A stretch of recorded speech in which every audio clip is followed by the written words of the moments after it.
పెట్టి వాళ్ళకు కూడా రైతు బంధు సహాయాన్ని చేయడం జరుగుతుంది. ఇక మిగిలిన మూడే మూడు దాన్ని కూడా కాంగ్రెస్ వాళ్ళు దూరంగా మాట్లాడుతున్నారు. రైతు కోరుకునేది పెట్టుబడి కాదు, మద్దతు ధర ఇయ్యాలి అని మాట్లాడుతున్నారు. మద్దతు ధర ఇయ్యాలని మాకు ఎరకలేదా? మీరు చెప్పాలి ఇన్ని రోజుల తర్వాత వచ్చి. ఇది ఒక్క మాట మీరు ఆలోచన చేయాలి. మద్దతు ధర విషయంలో మొత్తం మన చేతుల్లోనే ఉంటే, రాష్ట్ర ప్రభుత్వం చేతుల్లోనే ఉంటే మన కేసీఆర్ గారు ఆ పని కూడా చేసి పారేస్తుండే.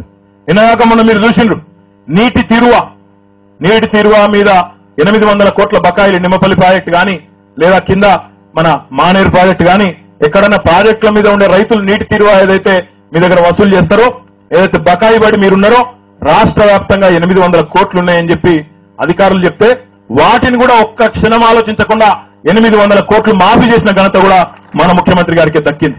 గట్లనే మద్దతు ధర విషయంలో కూడా మొత్తం మన చేతుల్లోనే అధికారం ఉంటే అది కూడా అయిపోతుండే, ఈ పాటికి 25% పెంచుతుండే.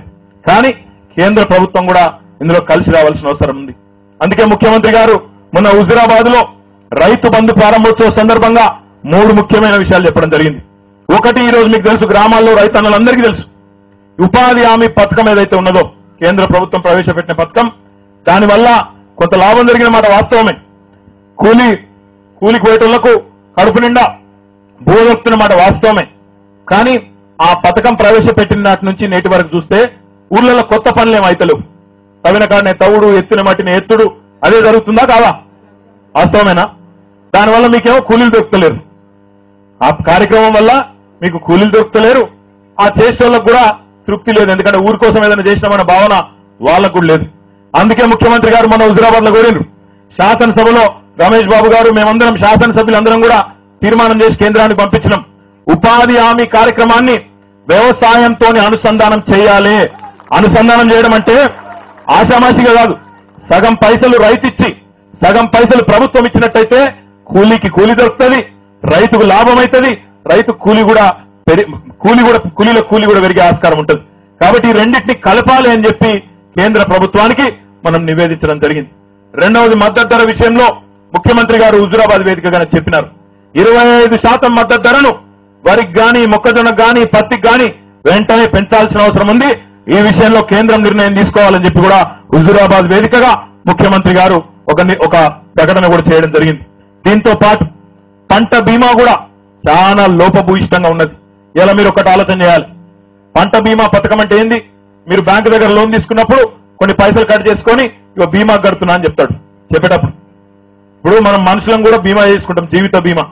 ఆ ఎల్ఐసి వాళ్ళు తిరుగుతూ ఉంటారు కదా మన చుట్టూ. ఆ ఎల్ఐసి వాళ్ళు ఏం చెప్తారు బీమా ఇచ్చేటప్పుడు? ఇగో నీ కాలు పోతే గింత, 2 కాలు పోతే గింత వస్తుంది, నువ్వు మనిషిగా పుట్టుకున్న పోతే ఇగో నీ కుటుంబానికి ఇన్ని పైసలు వస్తాయని చెప్తారు. మన పంట బీమా కూడా గట్లే ఉండాలా, ఇంకో రాగుండాలన్నా? పంట పోతే పెట్టుబడి ఎంత పెట్టినావు, నీకు ఎంత రావాలి, గాలెక్కకుండా ఉండాలి. కానీ మనం మొత్తం మీకు ఊర్లో ఎన్ని పోయినాయి పంటలు, మండలంలో ఎన్ని పోయినాయి, క్రాప్ కటింగ్ ఎక్స్పెరిమెంట్లు చేయాలి, ప్రయోగాలు చేయాలి. ఇవన్నీ చూసినాక అప్పుడు చెప్తాం మీకు ఎంత వస్తుందో. ఇంతవరకు ఎవరు లాభపడ్డలు లేరు ఈ లోపభూయిష్టమైన పంటల బీమా విధానం వల్ల.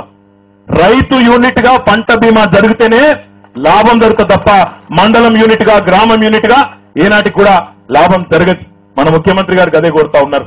ఇక మద్దతు ధర విషయంలో కేంద్రం కలిసి వచ్చినా రాకపోయినా ఒక ఆలోచన చేసిండ్రు ముఖ్యమంత్రి గారు.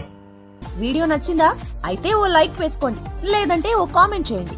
ఎప్పటికప్పుడు మా వీడియోస్ చూడాలంటే సబ్స్క్రైబ్ చేసుకోండి.